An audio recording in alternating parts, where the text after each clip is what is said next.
من لا نبی بعد اما بعد فاعوذ باللہ من الشیطان الرجیم بسم اللہ الرحمن الرحیم واذکر فی الکتاب موسیٰ انہ کان مخلصا وکان رسولا نبیا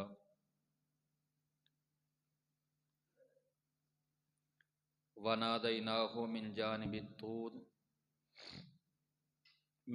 الطور الایمن وقربناہ نجیا ووهبنا له من رحمتنا أخاه هارون نبيا واذكر في الكتاب إسماعيل إنه كان صادق الوعد وكان رسولا نبيا وكان يأمر أهله بالصلاة والزكاة وكان عند ربه مرضيا صدق الله مولانا العظيم إن الله وملائكته يصلون على النبي یا ایہا الذین آمنوا صلوا علیہ وسلموا تسلیما۔ محبت کے ساتھ درود پاک پڑھیں۔ الصلاۃ والسلام علیک یا سیدی یا رسول اللہ وعلی آلک واصحابک یا سیدی یا حبیب اللہ۔ الصلاۃ والسلام علیک یا سیدی یا نبی اللہ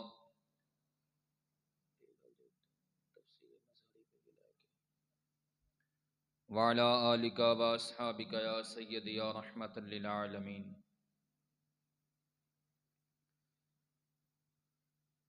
حمد و صلوات کے بعد درود لامحدود نبی مکرم نور مجسم شفیع معظم صلی اللہ علیہ وآلہ وسلم کی بارگاہ بے پناہ میں ہدیہ درود و سلام عرض کرنے کے بعد معزز و حاضرین و سامعین،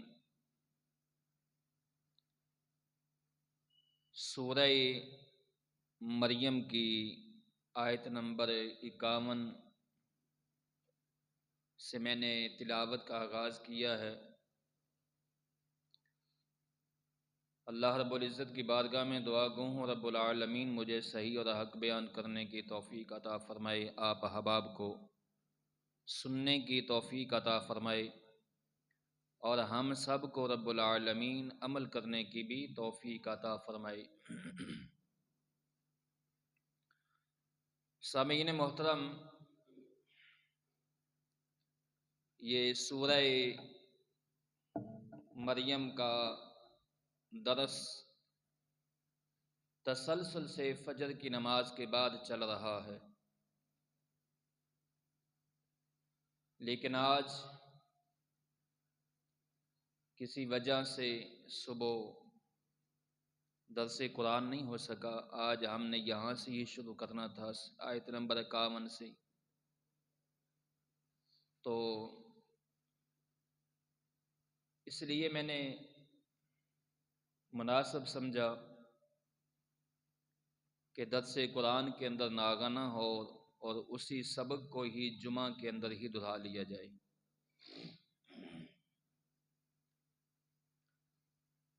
درس قرآن کے اندر فجر کی نماز کے بعد ہم نے سورہ مریم کی 50 آیات پڑھ لی ہیں اللہ کے فضل سے، اور ان کی تفاسیر بھی۔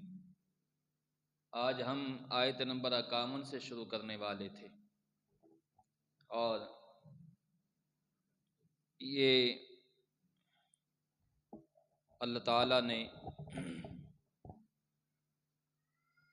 کہ حکمت الہی کے مطابق یہ آیت نمبر 51 سے آج ہم جمعۃ المبارک کی خطبہ میں اسے پڑھ رہے ہیں۔ سورہ مریم کے اندر پہلے رکوع میں حضرت زکریا اور حضرت یحییٰ علیہ السلام کا تذکرہ ہے،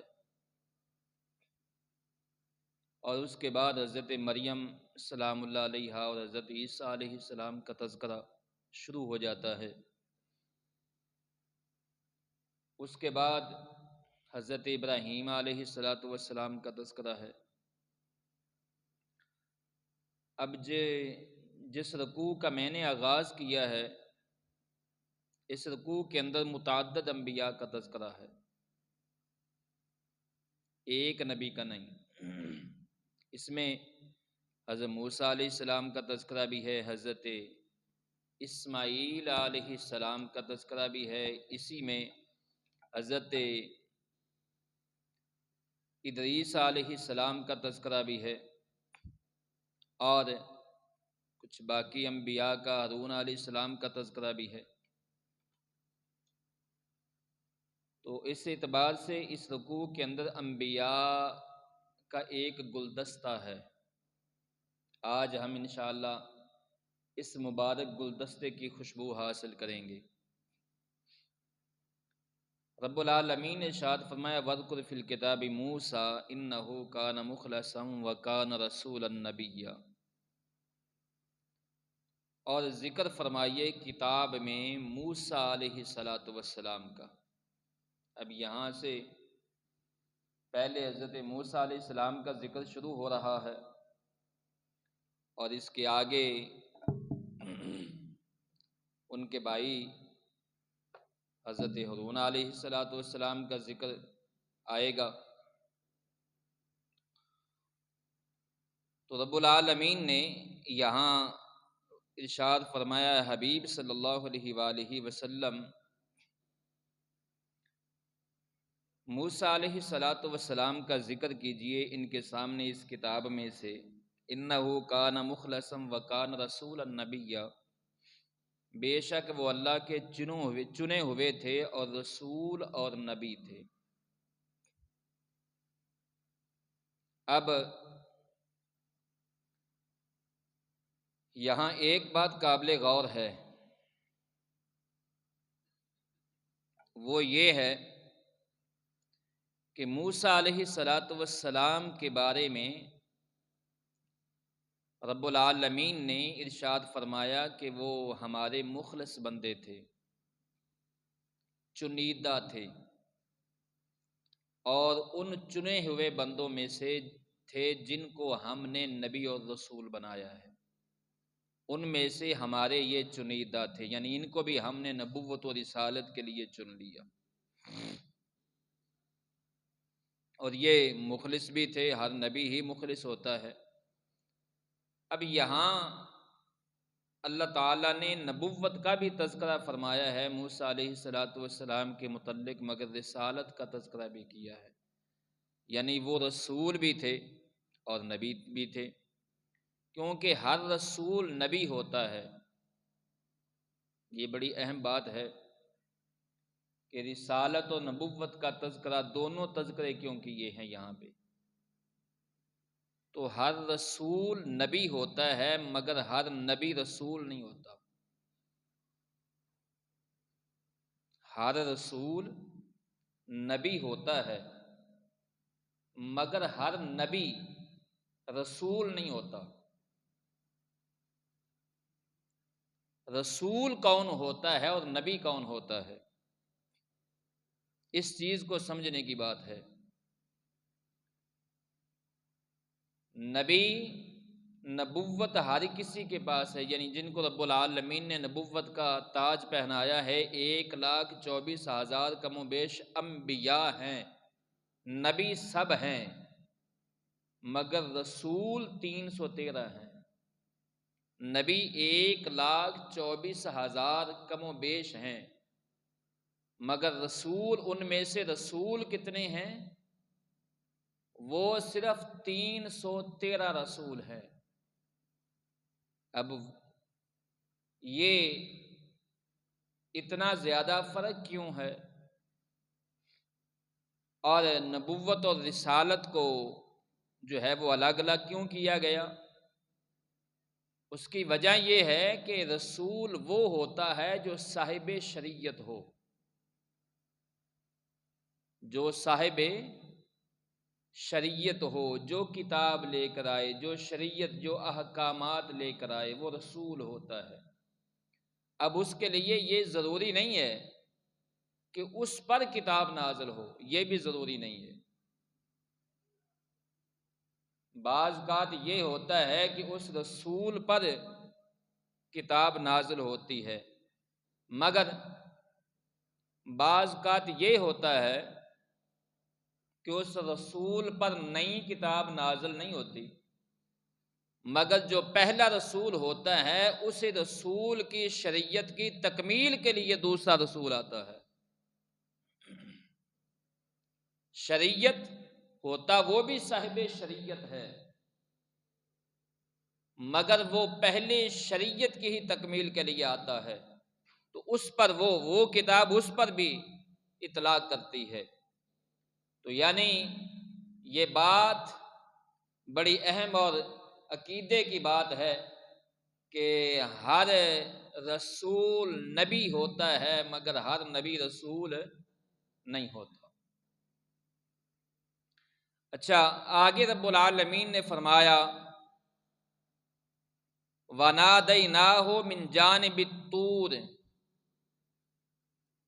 الْأَيْمَنِ وَقَرَّبْنَاهُ نَجِيًّا، اور ہم نے انہیں پکارا طور کی بائیں جانب سے، اور ہم نے انہیں قریب کیا راز کی باتیں کرنے کے لیے۔ یہ موسیٰ علیہ السلام کے بارے میں رب العالمین نے فرمایا کہ ہم نے انہیں طور کی بائیں جانب سے پکارا اور ہم نے انہیں اپنے قریب کیا۔ اور قریب کس لیے کیا؟ کہ ہم اس سے راز کی باتیں کریں۔ اب یہ طور کی بائیں جانب سے جو رب العالمین نے فرمایا ہے یہ کیا ہے؟ حالانکہ طور ایک پہاڑ ہے،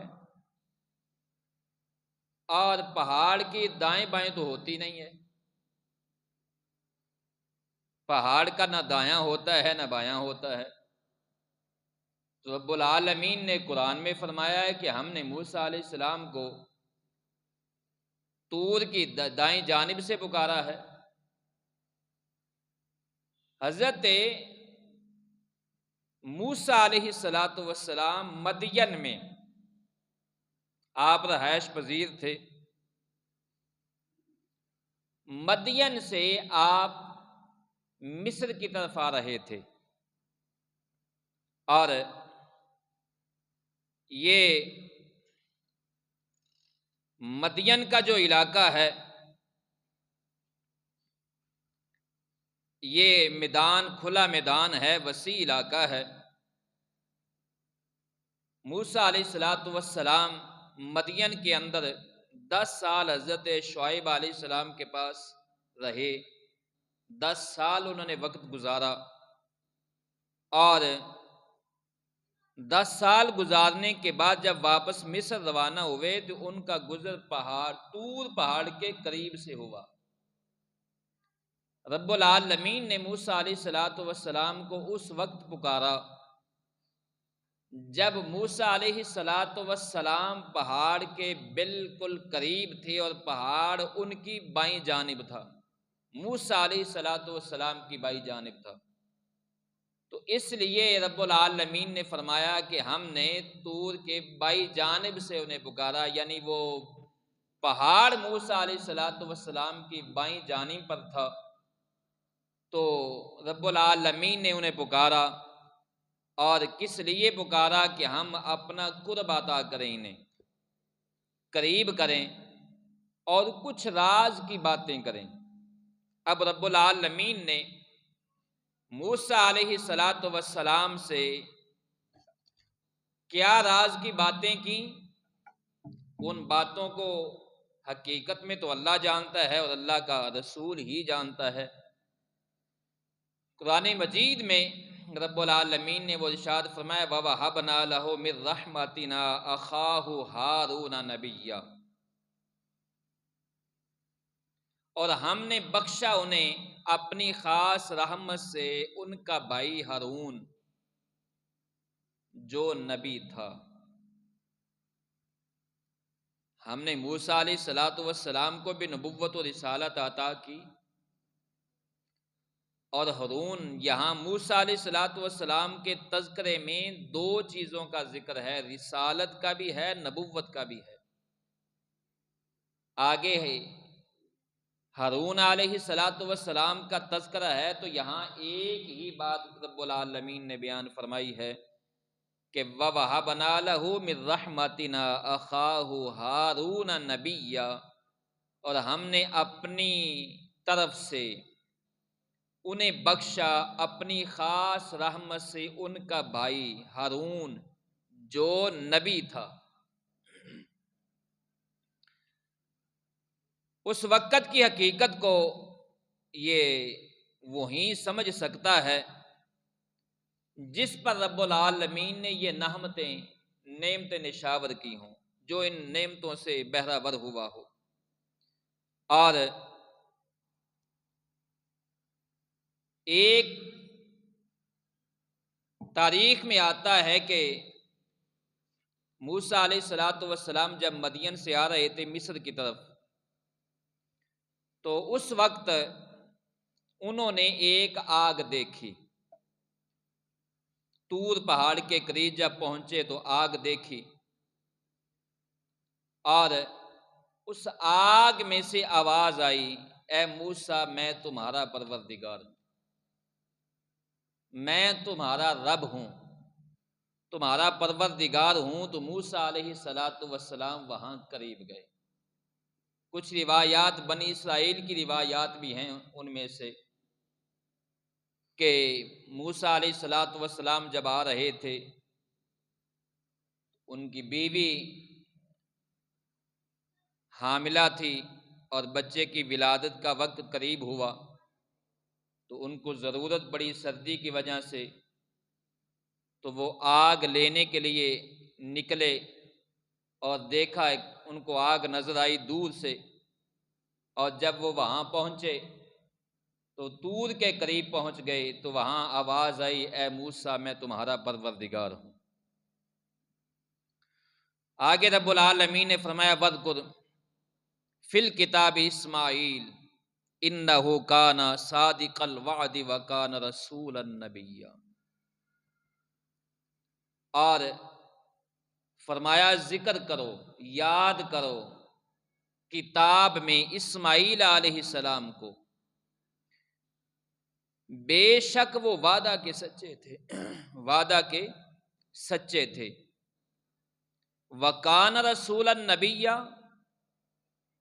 اور رسول بھی تھے اور نبی بھی تھے۔ یہاں پھر دونوں چیزوں کا ذکر آ رہا ہے کہ اسماعیل علیہ السلام وعدہ کے سچے تھے، اور وہ رسول بھی تھے اور نبی بھی تھے۔ ان کی ایک خاص صفت رب العالمین نے بیان فرمائی ہے، اسماعیل علیہ السلام کی وہ وعدہ کو پورا کرنے والے تھے، وعدہ کے سچے تھے۔ سورہ بقرہ میں رب العالمین نے فرمایا ہے کہ جو تم وعدہ آپس میں وعدہ وعید کرتے ہو، معاہدہ کرتے ہو، ان کو پورا کیا کرو، کیونکہ قیامت کے دن ان وعدوں کے بارے میں تم سے پوچھا جائے گا، سوال ہوگا۔ آج ہم کسی سے وعدہ کر لیتے ہیں لین دین کے معاملے میں یا کسی اور معاملے میں، تو ہمیں اس کی کوئی پرواہ نہیں ہوتی، مگر رب العالمین نے فرمایا کہ تم سے پوچھا جائے گا ان کے بارے میں۔ تو اسماعیل علیہ السلام کے بارے میں رب العالمین نے فرمایا کہ انہو کان صادق الوعد، وہ وعدہ کے سچے تھے، وعدہ کو پورا کرنے والے تھے۔ اور وعدہ کیا تھا؟ سب سے بڑا وعدہ تو یہ ہے کہ جس کا تذکرہ رب العالمین نے قرآن مجید میں فرمایا ہے کہ انہوں نے اپنے باپ ابراہیم علیہ السلام سے،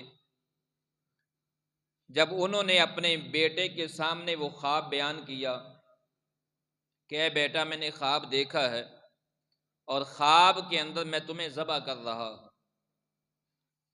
تو اب اگر بیٹے نے یہ نہیں کہا کہ بیٹا یہ ابا جی یہ تو خواب ہے، تو خواب تو آتے رہتے ہیں، بیٹے نے کیا کہا ابا جی آپ نے جو خواب دیکھا ہے، سورہ صف میں اس کا تذکرہ ہے، فرمایا کہ جو آپ نے خواب دیکھا ہے آپ اس کو پورا کیجیے۔ ان اللہ مع الصابرین، انشاءاللہ مجھے آپ صبر کرنے والوں میں پائیں گے، میں صابر رہوں گا۔ تو سب سے بڑا وعدہ تو یہ ہے کہ جو انہوں نے اپنے والد سے کیا، اور اس وعدہ پر وہ اللہ کے فضل سے پورا اترے۔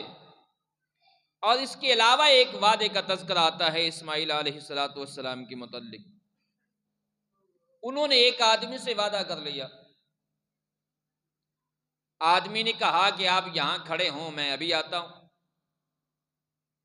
آپ وہاں کھڑے ہیں، مختلف روایات ہیں۔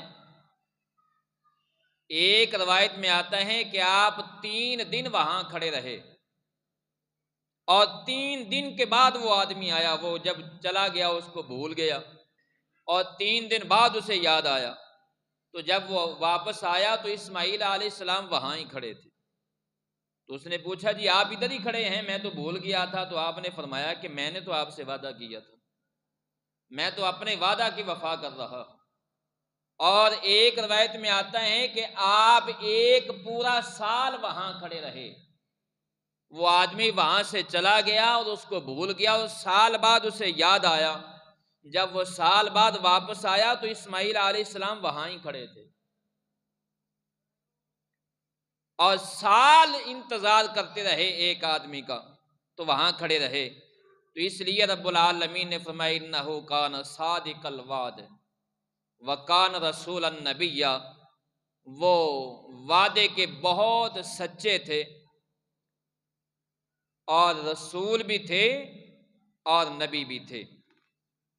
آگے رب العالمین نے فرمایا وَكَانَ يَأْمُرُ أَهْلَهُ، ایک تو ان کی ایک صفت یہ ہے کہ وعدے کے سچے تھے، اور دوسری صفت کیا ہے وَكَانَ يَأْمُرُ أَهْلَهُ بِالصَّلَاةِ وَالزَّكَاةِ وَكَانَ عِندَ رَبِّهِ مَرْضِيًّا، اور وہ حکم دیا کرتے تھے اپنے گھر والوں کو،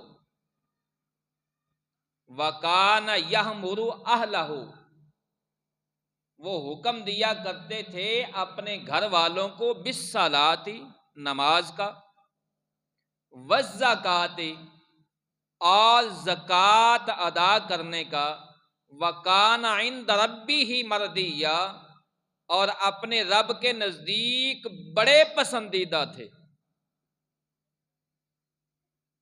2 چیزیں ہر نبی نے اپنے اہل و عیال کو نماز کی دعوت دی ہے، اور اسی آیت کے حوالے سے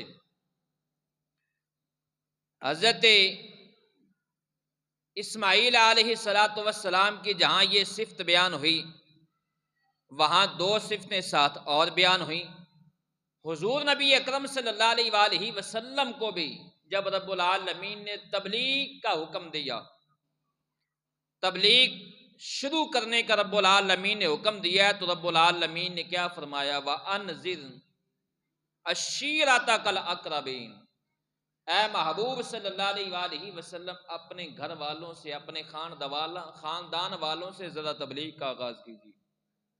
وَأَنذِرْ عَشِيرَتَكَ وَالْأَقْرَبِينَ، عشیرتک الأقربین، اپنے گھر والوں کو، اپنے خاندان والوں کو ڈرائیے اے محبوب صلی اللہ علیہ وآلہ وسلم اس عذاب سے۔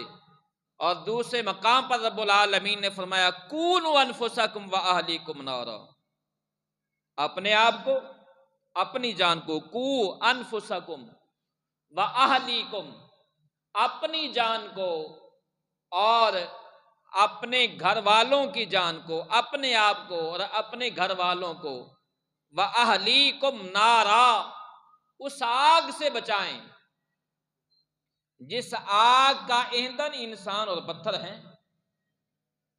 تو انسان کی جو دائی کی ایک تبلیغ کا بہترین طریقہ ہے جو سنت نبوی ہے، جو حضور صلی اللہ علیہ وآلہ وسلم کی سنت سے ثابت ہے۔ تو دائی کی دعوت جو ہے وہ گھر سے شروع ہوتی ہے۔ جو دائی دعوت کا آغاز گھر سے نہیں کرتا اس کی دعوت کامیاب نہیں ہوتی۔ اور دوسری بات یہ ہے کہ جو سچا دائی ہے، جس کی دعوت میں اخلاص ہے، یہ بات بھی ذہن میں رکھنا، یہ سنت مصطفیٰ سے یہ بات ثابت ہے۔ حضور صلی اللہ علیہ وآلہ وسلم کی سیرت کو پڑھ کے دیکھیں، جس کی دعوت کے اندر اخلاص ہے اور اللہ رسول کی رضا کے لیے وہ اپنی دعوت میں مخلص ہے، اس دائی کی سب سے پہلے مخالفت جو ہوتی ہے وہ گھر سے ہوتی ہے، اس کے مخالف ہو جاتی ہیں سب سے پہلے۔ کیا حضور صلی اللہ علیہ وآلہ وسلم کے مخالف سب سے پہلے کون تھے؟ کنہوں نے اختلاف کیا؟ حضور کو کنہوں نے جھٹلایا؟ جب حضور صلی اللہ علیہ وآلہ وسلم نے صفا کی پہاڑی پر وَأَنذِرْ عَشِيرَتَكَ الْأَقْرَبِينَ کے تحت اپنے اہل کو، اپنے قرابت داروں کو، اپنے رشتہ داروں کو بلایا تو سب سے پہلے انکار کس نے کیا؟ تمام کفار مکہ وہاں موجود تھے، لیکن انکار کس نے کیا؟ ابو لہب نے۔ اور ابو لہب کون تھا؟ حضور کا سکا چاچا تھا۔ ابو جال کے بارے میں بھی آتا ہے کہ حضور کا چچا ہے، مگر ابو جال حضور کا سکا چچا نہیں ہے۔ ابو لہب ابو جال حضور کا سکا چاچا نہیں ہے، ابو لہب حضور کا حقیقی چچا ہے، سکا چچا ہے۔ سب سے پہلے اس نے انکار کیا، اس نے جھٹلایا، اور اس نے حضور صلی اللہ علیہ وآلہ وسلم کو معاذ اللہ ثم معاذ اللہ برا بلا کہا۔ باقی انبیاء کے بارے ابراہیم علیہ السلام کا تذکرہ اس سے پہلے ہم نے پڑھا ہے،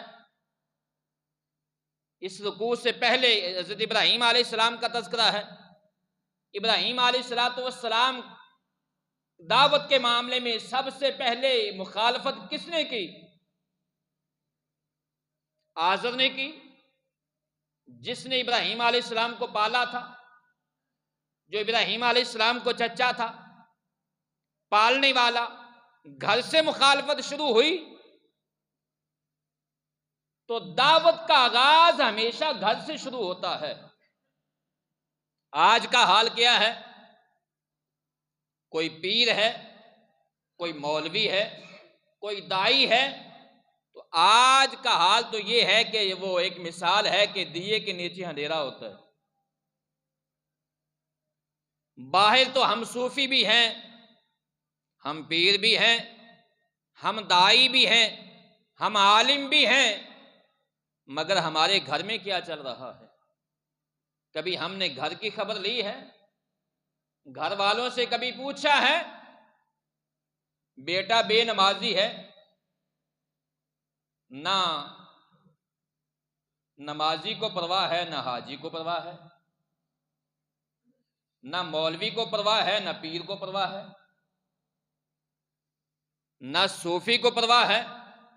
بیٹا بے نمازی ہے، ہم نے کبھی خبر نہیں لی، بیوی نے کبھی نماز نہیں پڑھی، دائی نے کبھی نہیں پوچھا، بھائی نے کبھی نماز نہیں پڑھی، دائی نے کبھی اس کی خبر نہیں لی، کبھی نہیں پوچھا۔ باپ بے نمازی ہے، بیٹے نے باپ کو کبھی دعوت نہیں دی۔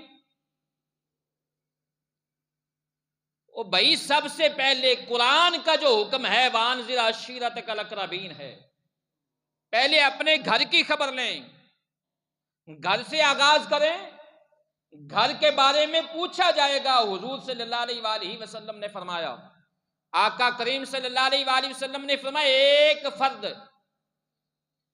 اپنے خاندان کا سربراہ ہے، گھر کا سربراہ ہے، اور اس کے زیر اثر جتنے لوگ ہیں ان کے بارے میں قیامت کے دن پوچھا جائے گا، اس سے سوال ہوگا۔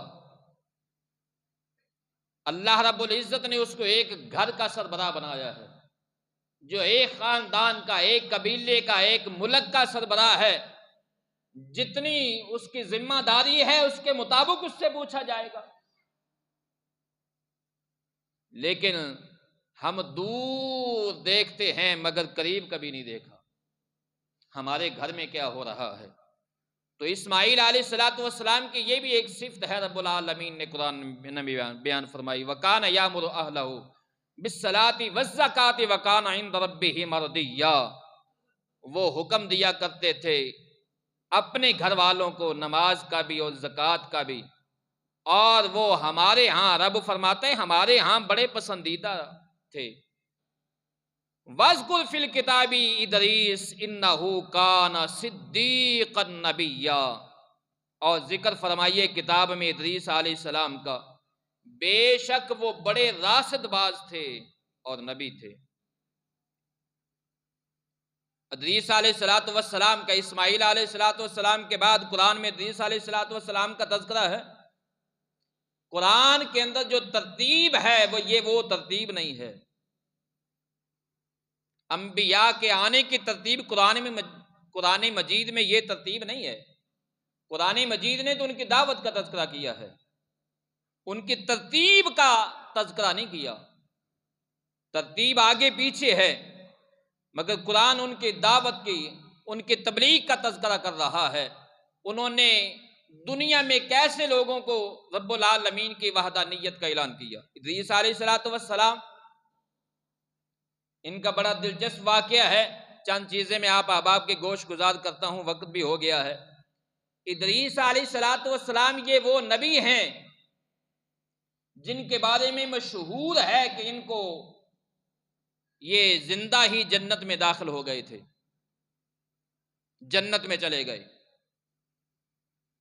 وقت کے نزاکت کے پیش نظر میں واقعہ مکمل بیان نہیں کر سکتا، انشاءاللہ کسی اور موقع پر میں بیان کروں گا وہ کیسے گئے، کس طرح جنت میں پہنچے یہ، لیکن گئے ہیں، حدیث میں موجود ہے۔ ادریس علیہ السلام ہی وہ نبی ہیں جنہوں نے زمین کے اوپر سب سے پہلے سلا کپڑا پہنا ہے۔ اس سے پہلے لوگ جانوروں کے کھالیں پہنتے تھے، کپڑا سلا کوئی نہیں پہنتا تھا۔ سب سے پہلے ادریس علیہ السلام نے سلائی کا کام کیا ہے، سب سے پہلے کپڑا انہوں نے سیا ہے اور سلا کپڑا انہوں نے پہنا ہے۔ اور ادریس علیہ السلام ہی ہیں جنہوں نے سب سے پہلے جنگی ہتھیار ایجاد کیا ہے، انہوں نے بنایا ہے سب سے پہلے جنگی ہتھیار۔ اس سے پہلے کوئی جنگی ہتھیار نہیں تھا۔ ادریس علیہ السلام جو ہیں، اور یہی ادریس علیہ السلام ہیں جن کے بارے میں جبریل نے عرض کی تھی ملک الموت سے ادریس علیہ السلام کے بارے میں کہ ان کی روح قبض کر لیں۔ انہوں نے کہا کہ میں اللہ کی اجازت کے بغیر تو روح قبض نہیں کر سکتا۔ انہوں نے کہا آپ چلیں، میری کیونکہ آپ سے دوستی ہے تو میں صرف اتنا کر سکتا ہوں کہ آپ کو ان کی موت کا وقت بتا سکتا ہوں، کب آئے گی۔ انہوں نے کہا چلیں یہی بتا دیں۔ تو اسرائیل علیہ السلام نے جب اپنا جسد کھولا تو دیکھا تو کہا وہ تو مر چکے ہیں۔ انہوں نے کہا میں ابھی چھوڑ کے آیا ہوں، وہاں کھڑا کر کے آیا ہوں، آپ کہتے ہیں مر چکے ہیں۔ ایک روایت میں آتا ہے کہ وہ سورج پر منتخب فرشتہ تھا، تو انہوں نے سورج کے قریب ادریس علیہ السلام کو کھڑا کیا اور ملک الموت سے کہا کہ آپ ان کی روح قبض کریں، تو انہوں نے کہا کہ وہ مر چکے ہیں۔ تو فرشتے نے کہا میں تو ابھی کھڑا کر کے آیا ہوں، آپ کہتے ہیں مر چکی ہیں۔ اس نے کہا کہ یہ رجسٹر میں دیکھیں، ان کی موت واقع ہو چکی ہے، جا کر دیکھیں وہ مر چکے ہیں۔ تو ادریس علیہ السلام جن سے ملک الموت کی دوستی ہو گئی تھی، اور اس دوستی کی بنا پر ان کو موت بھی آئی، پھر زندہ کیا گیا، پھر وہ دوزخ میں کا ان کو نظارہ کرایا گیا، دوزخ کے بعد پھر ان کو جنت میں داخل کیا گیا، اور جب وہ جنت میں گئے تو پھر اسرائیل نے کہا اب آپ نے سیر کر لیا، واپس آ جاؤ۔ اس نے کہا جنت میں جا کر کو واپس آتا ہے؟ اللہ نے فرمایا کہ میں جس کو میں جنت میں داخل کر دوں گا دوبارہ نکالوں گا نہیں۔ آپ کیسے نکال سکتے ہیں؟ اب اسرائیل نے رب العالمین کی بارگاہ میں عرض کی یا اللہ تیرا بندہ ہے، ضد کر بیٹھا ہے، اب آپ کچھ کریں۔ تو انہوں نے کہا میرے بندے نے ٹھیک کہا ہے، بھئی مرنے کے بعد جنت میں جائے گا، وہ موت کا ذائقہ بھی اس نے چکھ لیا ہے، اور مرنے کے بعد ہر بندے کو دوزخ جو ہے اس کا عذاب سکھایا جائے گا، وہ بھی اس نے چکھ لیا ہے، اور اس کے بعد اب وہ جنت میں چلا گیا ہے۔ تو یہ تو میرا ہی وعدہ ہے کہ جس کو میں جنت میں داخل کر دوں گا اسے نکالوں گا نہیں، تو وہ نکلے کیسے؟ اب اس کے حال پہ چھوڑ دیں۔ انشاءاللہ صبح انہی آیات سے آگے ہم شروع کریں گے۔ اللہ رب العزت مجھے اور آپ احباب کو قرآن و سنت کو سمجھنے کی توفیق عطا فرمائے۔